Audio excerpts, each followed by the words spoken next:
प्रतिवर्षी श्रावण महिन्यात बंजारा समाज तीज उत्सव साजरा करत असतो। यावर्षीही उपराजधानी नागपूरमध्ये या महोत्सवाची सुरुवात करण्यात आली आहे।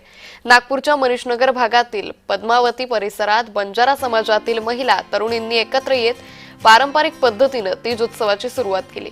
राज्यातील वेगवेगळ्या भागातून नोकरी, व्यवसाय आणि शिक्षणासाठी स्थायिक झालेला बंजारा समाज दरवर्षी एकत्र येत आपली सांस्कृतिक परंपरा आजही जपताय।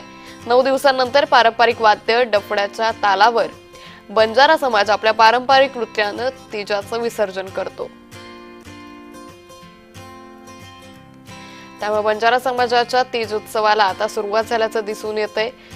तर यावेळी मोठ्या संख्येने या उत्सवामध्ये तरुणींनी आणि महिलांनी सहभाग घेतल्याचं देखील दिसून आलेलं आहे। नागपूरमध्ये तीज उत्सवाला सुरुवात झालेली आहे। या पार्श्वभूमीवर या तीजची स्थापना करण्यात आली, तर 9 दिवसांनंतर या तीजाचं विसर्जन केलं जातं।